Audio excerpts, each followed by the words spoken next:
Hello and welcome to my channel, A Cup of Tea with Krista Joy. Today is going to be a fantastic special day and I cannot wait for you to be able to watch it. But first, make sure that you click subscribe. We have all things of recipes on this channel, talking about coaching and health and weight loss, but also a lot of my story with breast cancer and recovery. And today we have new places, new tea, new mugs, and old friends. Hey! Hello! Meet my friend Sarah Ashley. Hi guys. She is here with me today, but first let's talk about our tea. We both have matchy mugs. Today we are drinking, she remembers that I like green tea. Green tea. So this one is mango green rooibos. I bought a whole bunch of green teas one of the last times Krista came to visit me because I'm more of a black tea girl or a herbal tea girl. I know she likes her green teas, so I had to grab a couple loose leaf green teas for her to try. So green rooibos, pretty good stuff. Yeah, and with mango, it's so good.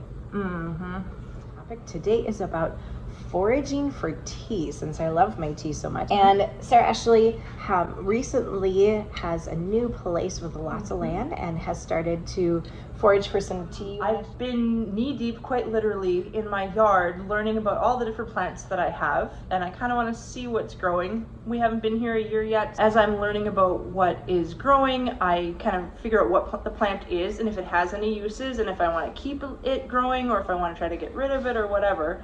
So as I learn about plants, I've been drawing for some teas. So my current blend that I really like is purple dead nettle, dandelion, some mint that I found growing. So we'll go see if we can find some of those plants today with you and make a batch of herbal tea.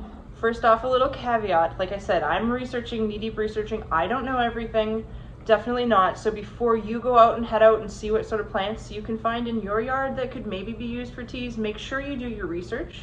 Make sure you use reputable sources to educate yourself on what the plants are. Make sure you are identifying them from multiple facets, not just one, like what the leaf looks like or what the flower looks like. Make sure you're able to identify on multiple points that you have the right plant. But there's a world of amazing teas that you can find right out your back door. Here in their land, you can see they have 15 acres, about 15, We'll have to keep exploring and doing one thing at a time with. You never know what you'll find. I know, this is so true. We keep finding things. So what kind of things are we looking for today? We'll start with the easiest. There's a patch of mint by the house that I'm pretty sure was planted, and we'll start there and then we'll forage a little wilder and see what we find out on our trail around our patch. So first off, we're going to talk a little bit about what we have to forage. We've got a couple thrift store baskets and some scissors to cut. You can usually snap a lot of the plants just through your fingers, but just in case you want to. And I got some gloves too. The purple dead nettle, as it gets older, gets a little prickly. Not as bad as stinging nettle, but sometimes you like a little extra protection for your hands. You can be aware of where there had been spraying, so you kind of want to avoid areas like roadsides if they've been Roundup and stuff like that. But if you know the land hasn't been treated with chemical, it's a lot better for foraging too. This is my mint. There's a smells so good. bunch of varieties that it could be, and I haven't quite narrowed it down, partially because I haven't taken the time to grab my identifying book and bring it out here and look at it, specifically all the different little things. But time for a close-up. This is the mint. A couple identifying features on it. Again, don't take my word for it. Do your own research and do your own reading. Find a book, use a library. But mint will have a square stem, leaves that are opposite each other, like that, all the way around. You can smell it. You can identify it by the smell for sure. It'll smell minty. If I were to trim the stem down right above those two leaves, you'll end up with two new shoots coming up from there. It smells lightly minty, not really pepperminty or spearmint. It's not quite either of those. It's more spearminty than peppermint. It's fairly bright once you taste it, but it's a really nice, refreshing mint. And I have a large bounty of it hiding under my deck that was here when I moved. Let's get some mint picked for our tea today. So if you're gonna pick this one, where would you pick it? I would pick it here. Right above that other new set of double leaves that's gonna come right in the armpit of those guys. Mint is very hardy, and it's very hard to actually over pick mint when you find a patch because it spreads and it does quite well. I like how you're picking clean and making sure you're grabbing just the plants you want, because if you get in here a little bit, this one is not a mint. No, that's our lovely creeping Charlie. Yep, creeping Charlie. So that one can come up by the root and just get tossed, because really little rough patch here where they threw some construction debris down the side of a hill, but up at the top of that is a massive rose bush. Always be careful while foraging, but it looks like we might have some rose buds, and oh my gosh, rose hips. There's some rose hips that we can. There's a rose hip right here. We can harvest. And then there's a rose right here. A rose up. I can grab some petals off of that. There's one there. It's about to bloom. So we've got a couple little roses that we'll just sneak there early in the season, but we'll grab the petals off of. That will be a really fun and unexpected addition to the tea for later.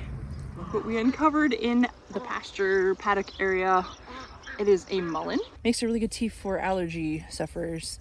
So these really fuzzy leaves, and it's a rosette, so it's like a little rosy kind of shape, the leaves coming off, and the leaves get huge. Some of the big adult leaves are massive. It's fuzzy. There's a really cool veining on the back. And I'm just gonna take a couple of these out of here to dry, because my son has asthma and he's been drinking some of my teas, and I'm really hoping to add some mullein into the blend for him. So we'll just steal a couple of these leaves and leave the rest of it. We did find just a little bit of purple dead nettle. It's kind of toward the end of the season. It's one of the first that come up in my area in the spring. I did find a few plants. They're kind of at the end of their life. This one I could still harvest. It's kind of got most of the flowers in seed heads already, but I would still take the whole thing and kind of dry the head of it and use. This one's already got like seed pods and stuff like that. I prefer to harvest it when it's just starting to bud, and more of the whole head just has those little purple flowers coming up. Again, do your research. Don't trust just me. I can identify it on site now, but there are a couple of lookalikes that you want to do your research and figure out what is what. This has a square stem, purple flowers, a little bit of a purplish, oh, hello ant, purplish tinge to the leaves, to the young leaves, but then they fade to a bright green or like a deep green, and then here's some really old stuff over here that's almost yellowy when it's at the end of its life.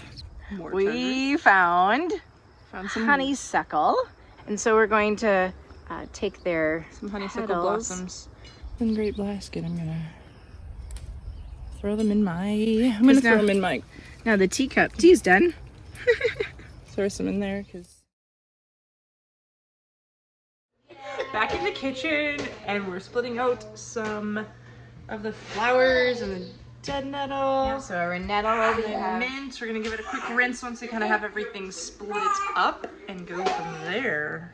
We're just trying to keep everything clean and good. Ooh, there's a rose hip and dead nettle in that pile. Oh, that's our clover. This is the clover. Yep. There's our clover and dead nettle. Lots of mint, because I'm gonna throw some on the dehydrator for it long smells term. so good. And then we have our honeysuckle. Oh, next day, fast forward, we have dried our things that we found, we foraged. We didn't find, because it's a little late in the season, any dandelions, so we have some dandelions that Sarah actually had picked earlier. Now we have a lovely glass that we're going Thrifted old coffee pot that is clear, so you can see the fun things as you brew your tea. So, you know, because it's fun to see it. How much? let's just do like maybe like 5 or 6 of them. We don't do a ton. I don't leave a ton. That in. We have some dead nettle dried.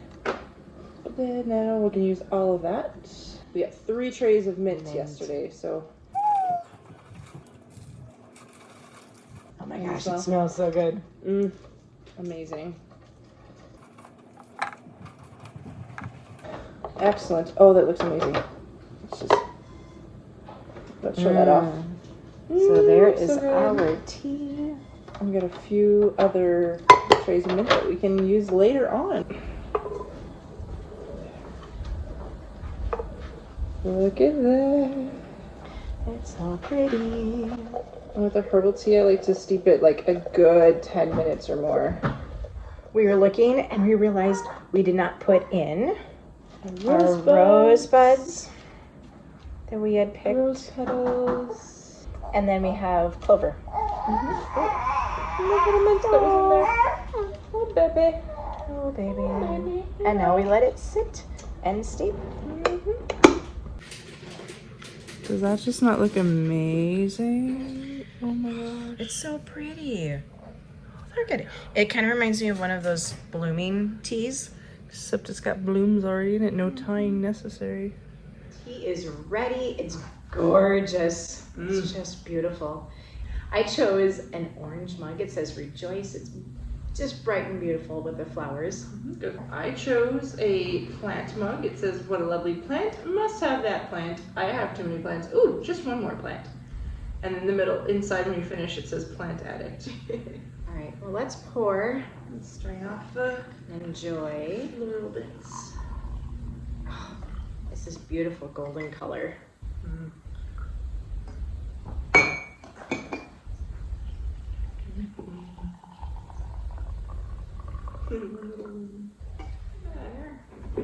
Excellent. Ooh, it It smells smells so good. it smells So so good. It's like minty and floral all at once. That is lovely tea. Just the right amount of like relax with boost of pep from the mint. Like just Yeah, there's actually Very not nice. too much mint. Everything else is it's a really nice mix. And there's nothing like sharing tea with friends. yeah. It is good. It's it's nice to drink by yourself, but there's just some sense of connection over a cup of tea that's not like nothing else. What do you like to do when you drink tea? Are you drinking it to relax? Are you drinking it to warm up? Are you drinking it to feel better? Or like me, is it your coffee for the morning? Just a little bit of caffeine, a little bit of pick-me-up of some sort. You can drink it for health benefits if you're doing some of the herbal teas and some of that side of things. So sometimes, along with local honey, you can help your allergies and asthma. So I have thoroughly enjoyed my time as a guest on Krista's brand new channel, A And Cup of thank- Joy with Krista Joy. And thank you for joining me. This has been lovely to have a special guest. While I have you here and have your attention, you need to subscribe and like the video. And while you're at it, there's like a little bell and you can push it and it will give you notifications. Well, thank you, friend. And thank you for joining us today, and we'll see you next time.